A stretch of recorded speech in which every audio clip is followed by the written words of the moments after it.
राधे राधे। आज हम जानेंगे कि साल में हमारी 24 एकादशी होती हैं, वो कौन कौन सी होती हैं और उनकी क्या कथा है, बहुत ही शॉर्ट में।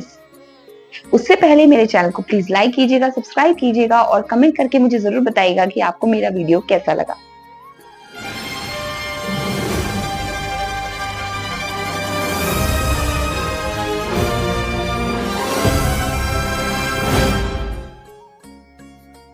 चलिए शुरू करते हैं आज का वीडियो। सबसे पहले हमारी जो 24 एकादशी है वो मैं आपको बताती हूँ। सबसे पहले आती है पौष पुत्रदा, षष्ठीला एकादशी, जया एकादशी, विजया एकादशी, आमलकी एकादशी, पाप मोचनी एकादशी, कामदा एकादशी, वरुधनी एकादशी, मोहिनी एकादशी, अपरा एकादशी, निर्जला एकादशी, योगिनी एकादशी, देवसाहिनी, कामिका एकादशी, श्रावण पुत्रदा एकादशी, अजय एकादशी, परिवर्तनी एकादशी, इंदिरा एकादशी, पापाकुंशा एकादशी, रमा एकादशी, देवोत्थानी एकादशी, पन्ना एकादशी, मोक्षदा एकादशी, फिर आती है सफला एकादशी, पौष पुत्रदा एकादशी। ये रही हमारी 24 एकादशी। हर एकादशी की अपनी एक अलग कथा है। तो सबसे पहले एकादशी आती है पौष पुत्रदा एकादशी। एकादशी का हमारे सनातन धर्म में बहुत ही महत्व है। इस दिन भगवान लक्ष्मी की और भगवान विष्णु की पूजा की जाती है।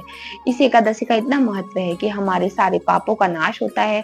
इसमें दान करने का भी अपना एक अलग महत्व होता है। आप एकादशी में हर एकादशी का अपना एक अलग महत्व है और हर एकादशी के दान का भी एक अपना अलग महत्व है। पौष पुत्रदा एकादशी में आप अगर व्रत रखते हैं तो इसमें आपको संतान के सुख की प्राप्ति होती है। अगर किसी को संतान नहीं है तो उसको संतान की प्राप्ति होती है। ये है फल पौष पुत्रदा एकादशी का। दूसरी एकादशी है षष्ठीला एकादशी। माघ मास के कृष्ण पक्ष को ये एकादशी मनाई जाती है। इस दिन भगवान विष्णु की पूजा की जाती है और इस दिन एकादशी में तिल का बहुत महत्व है। तिल को 6 प्रकार से आप इस्तेमाल कर सकते हैं। 6 प्रकार से आप इसका इस्तेमाल करके इसको दान भी कर सकते हैं। इस एकादशी में तिल का बहुत महत्व है। इस दिन तिल को दान करने से, तिल को 6 प्रकार से इस्तेमाल करने से आपको आपके पापों से मुक्ति मिलती है। नंबर तीसरे पे आती है जया एकादशी। जया एकादशी भी विष्णु जी की ही को समर्पित है। इसमें लक्ष्मी माता की पूजा की जाती है। जया एकादशी का व्रत रखने से आपको प्रेत योनि से मुक्ति मिलती है। अगर जय एकादशी का व्रत रखने से आपको प्रेत योनि से मुक्ति मिलती है।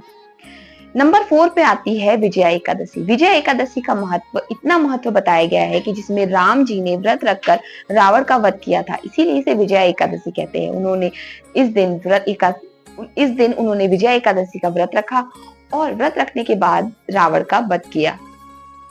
इस व्रत को रखने से शत्रुओं का विनाश होता है और आपको आपके काम में तरक्की मिलती है। नंबर 5 पे आती है आमलिका एकादशी। इस दिन आंवले के पेड़ की पूजा की जाती है। भगवान विष्णु को समर्पित है। भगवान विष्णु की पूजा की जाती है और इस दिन आंवले के पेड़ के नीचे पूजा की जाती है। इस एकादशी को रखने से सारे आपके कष्ट दूर होते हैं। अब आते हैं छठी एकादशी है पाप मोचनी एकादशी। इस एकादशी का व्रत रखने से आपको आपके पापों से मुक्ति मिलती है और आप नरक न जाकर वैकुंठ धाम को जाते हैं। भगवान विष्णु के चरणों में आपको जगह मिलती है।